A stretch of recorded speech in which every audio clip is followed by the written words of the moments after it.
Your Locked On Golden Knights, your daily podcast on the Vegas Golden Knights, part of the Locked On Podcast Network.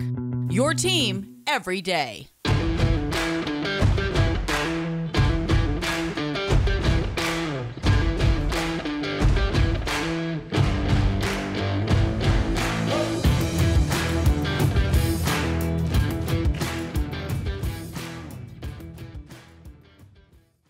Welcome to a special edition of Locked On Golden Knights. Tony Cardasco and Chris Golick here from Las Vegas. And Chris, on this special edition, we want to talk about VGK taking a 3-2 series advantage as they defeat Edmonton in Game 5 last night, 4-3. The Golden Knights now are one win away from advancing now to the Western Conference Final, which is really hard to believe. It's been a series of back and forth. You said VGK likes to win the odd-numbered games, and the Oilers at home haven't lost back-to-back games since way back in the winter time. So the story in last night's game, VGK breaking through. They had the 3 goals in 89 seconds. But overall, what was your impression? There's 2 narratives for this game. The first narrative is the breakthrough for the 89 seconds. It's killing off the penalty. It's the 5-on-5 play, and it's very exciting that VGK was able to win in dramatic fashion.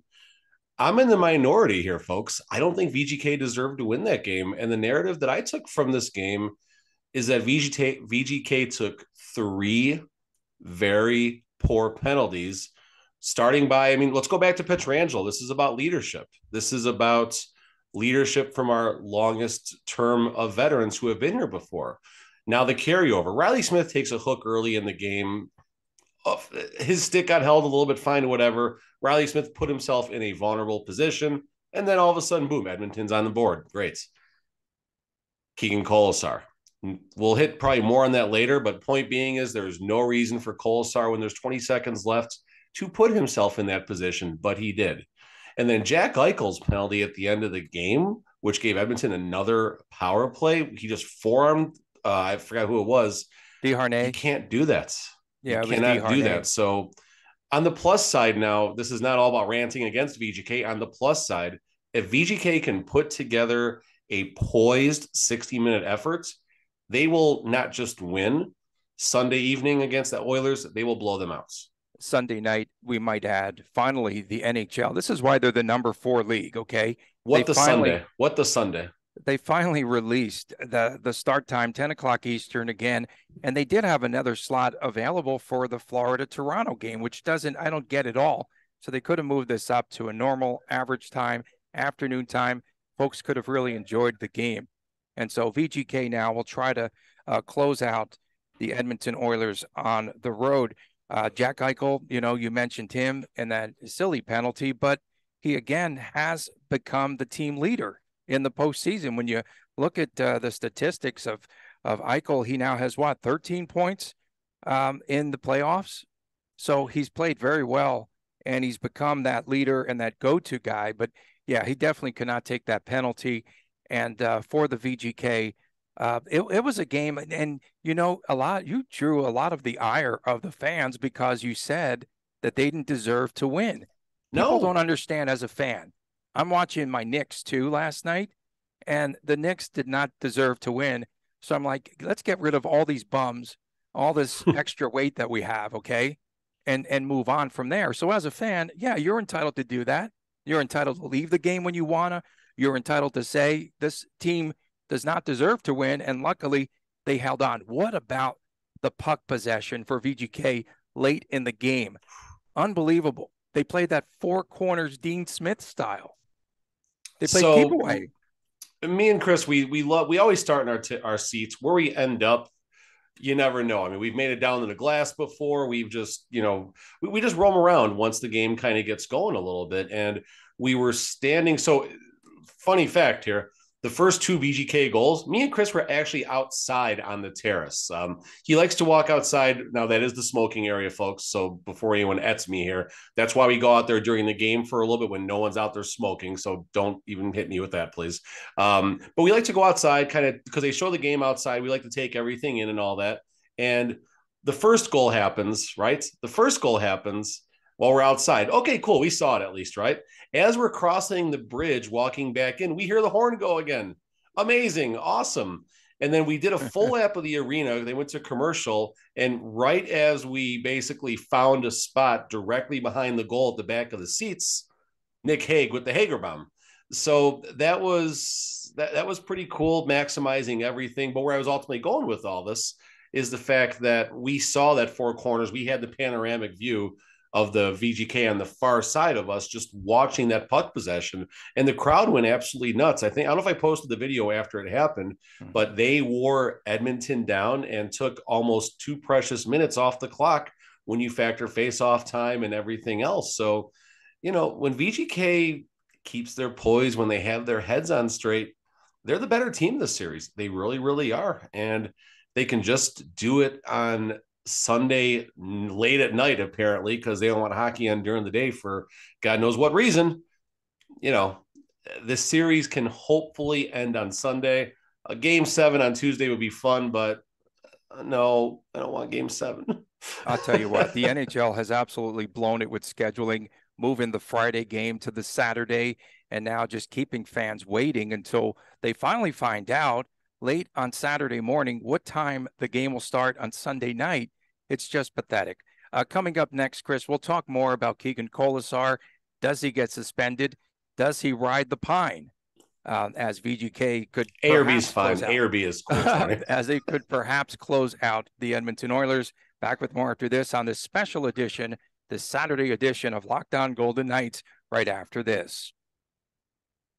For a championship team, it's all about making sure that every player is a perfect fit and does not commit that 5-minute major. It's the same when it comes down to your vehicle.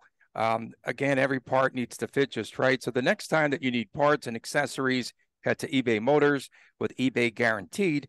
With Guaranteed Fit, you can make sure that every part that you need fits just right the first time around. Just add your ride to My Garage and then look for the green check to know where your part will fit, or you get your money back. Again, because just like in sports, confidence is the name of the game when you shop at eBay Motors. And with 122 million parts to choose from, you'll be back in the game in no time at all. And after all, it is very easy to bring home a win when the right parts are guaranteed. Get the right parts, the right fit, and the right prices on ebaymotors.com. Let's ride. Eligible items only. Exclusions apply. Welcome back to the special edition of Locked On Golden Knights. Tony Cardasco and Chris Golick from Las Vegas. Again, you could find us on Twitter at Tony Dasco, at TD Chris G. He's very entertaining, and he has a lot of controversial things to say. He's supposed to be a fan, and here he is blasting the team. Wow. At Locked On Golden Knights, at Locked On VGK. Yeah, find us again on the YouTube channel and make sure that you subscribe there. Keegan Kolesar. Okay, this is a segment in and of itself. 5-minute boarding penalty, the major. Of course. Matthias Ekholm, he injures him up against the board, unnecessary. Perhaps Kolesar gets a call from player safety today. Who knows? Hope so. But Edmonton really could have scored more than one goal in this game on that power play. Luckily, VGK held them to just one goal. And for the Golden Knights, they really did dodge a bullet there. But again, you also mentioned the Jack Eichel penalty. Yes, Desharnais was holding him and riding him. But again, it's about the retaliation, and VGK just cannot keep its cool. Yeah, I mean, so back to that play, I had an up and back with a former colleague of mine, and so they cited, and this is, I guess, a fair reference point. Ryan Sackett was the individual I'm referencing right now. I guess it was the end of regulation in the Florida Toronto game, where a Florida Panthers player did very similar to what Jack Eichel did and was not penalized at the end of regulation. So fine, fair, whatever. But I don't care. You cannot come unwound like this. I'll give Riley Smith the benefit, just because he is making a play at the puck. His stick does get lodged in basically the armpit of the Oilers player, and he does what he's supposed to. He hangs on to draw the penalty. No problem at all with that. And even Nick Hague, where this one got lost in the shuffle last night, Nick Hague takes that penalty way away from the player, way away from the play, excuse me, as Cassidy another was player is just mad. trying to chase him down. Like, it Cassidy was so just, mad about that play. yeah, That and he penalty, he should was be mad. pissed. Like, Hmm. we're not just talking about eliminating the Oilers now. We're talking about possibly, it's not over yet. We're talking about possibly being one of the 4 teams live to win the Stanley Cup. And there's only 4 teams a season that win 2 playoff series. And the VGK, hopefully, this is not, again, I'm not getting ahead here, but hopefully will be one of those 4 teams. And if they want a serious chance to take it all the way and have that big parade down Las Vegas Boulevard, they have to clean up their act. They need to clean up these penalties away from the play. A high stick is going to happen. A trip when Connor McDavid is coming in full speed is going to happen. A random interference penalty because you bump someone is going to happen. Or delay a game over the whatever. That stuff's going to happen from time to time. But you control your actions in a retaliatory circumstance. And that's where the Vegas Golden Knights simply failed for the last 2 games. And if they keep on doing this, Edmonton is going to make them pay. And we're going to be goofing around with the Golden Knights at Bears best pretty soon. Yeah, for sure. If this continues, it's going to be very hard for VGK to win in Edmonton. As we know, they don't typically lose back-to-back games. By the same token, what was the stat I saw? VGK after a loss is 9-0-1. This series is so interesting. And so do you think that Colasar, okay, say he does not get suspended, do you think that Cassidy says, let's just cool the engines with this guy and perhaps goes to a Paul Cotter, or perhaps Amadio is back inserted into the lineup? We couldn't understand why they yanked him. Phil Kessel is still around, and he might be able to add a little bit more than what Colasar has in this series. So some comments are finally kind of starting to come through. We're recording Saturday morning, folks. I think we're going to put this out today. I hope so, at least. Yeah, we'll put it out today. Okay, so from Coach Cassidy, the guys respect Colasar and the role he plays for the team. He made a mistake. I'm sure he'll tell you that. Cassidy is saying the right things, obviously trying to build up his player right now. And honestly, Colasar, just for whatever reason, has a soft spot in the head of Bruce Cassidy. He's in his heart for whatever reason. And Colasar has had some moments, right? He's had some good moments. He's trying to throw his body around. He is one of the defenders of the team. Any player will tell you that. I hate saying I hope our player gets suspended, but I honestly prefer suspension in this circumstance. Yeah, it would be the easy way out. It really would be the easy way out. Otherwise, this is where Amadio draws back in. You can even put Amadio in Colasar's spot on line 4, because Amadio is one of those very versatile players where he can play up on line 1 if you need him to. He can play up on line 2 in a skill position if you need him to. He can grind on line 3 in kind of that hybrid role of being a defensive, aggressive player that can still score. Or if you need him to play a more specialized defensive, physical role on line 4, he can do that. He's not going to hit like Colasar or Nick Hague or Braden McNabb or any of the guys, but he's not afraid to do what's needed to pitch in. And a fourth line of Bluger, Amadio, and Carrier all of a sudden doesn't sound so bad. And that, honest to God, honest opinion, is an upgrade whether Colasar is suspended or healthy scratched. Of course, we'll see Alex Pietrangelo back for the Golden Knights, Darnell Nurse for Edmonton. Each player sat out last night's game due to the suspension.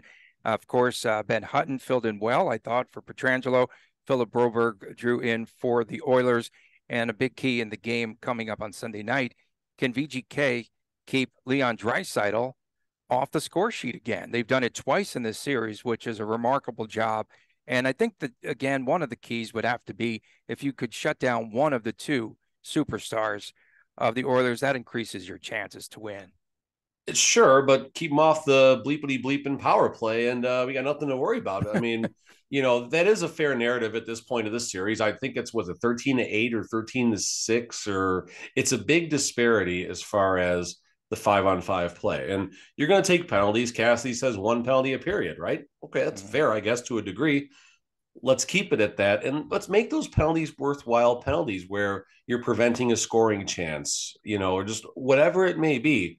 Not these penalties 80 feet from where the puck is, 150 feet from where the net is. And if VGK can do that and put it all together, there's a really good chance that Edmonton is going to be eliminated on home ice Sunday late night.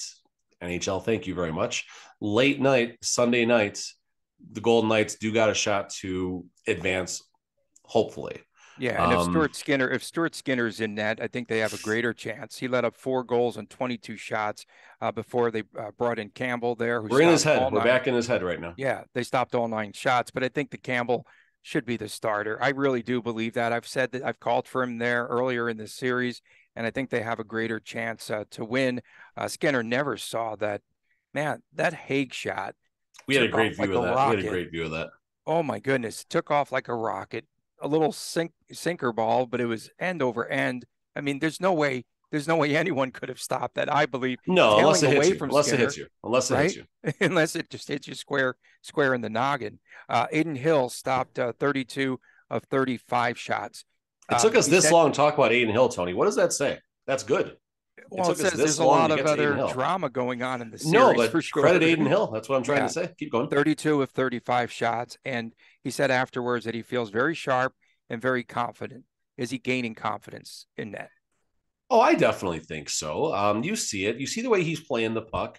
You see the way he's moving out there. He's finding him. He's finding his playoff game right now. I believe these are his first. This is his first playoff action. It is, if I'm not mistaken. If I'm wrong, let me know. But he is finding himself, and this is where the VGK defense, credit Ben Hutton for coming in off the pine and having a great game and doing his part as well in all this.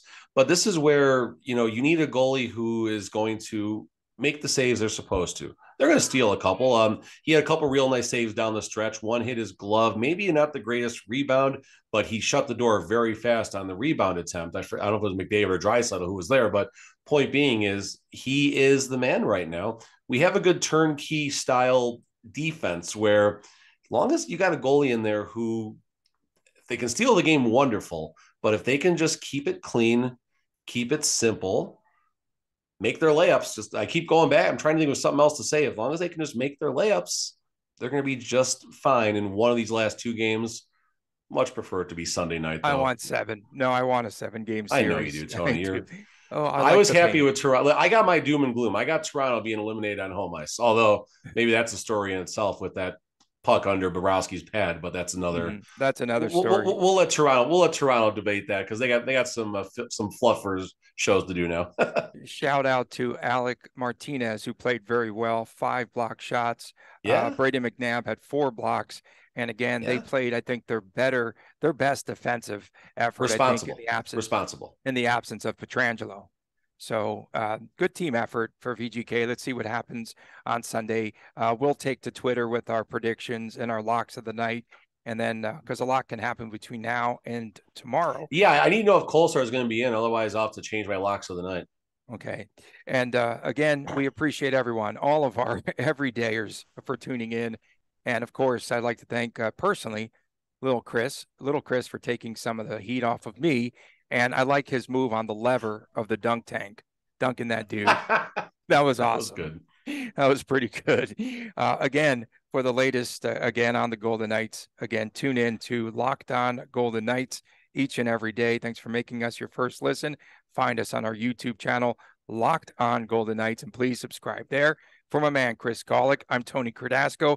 We'll see you on Monday. This series could be wrapped up by then, and we'll be back again on Locked On Golden Knights. Thanks for tuning in to our special edition on this Saturday.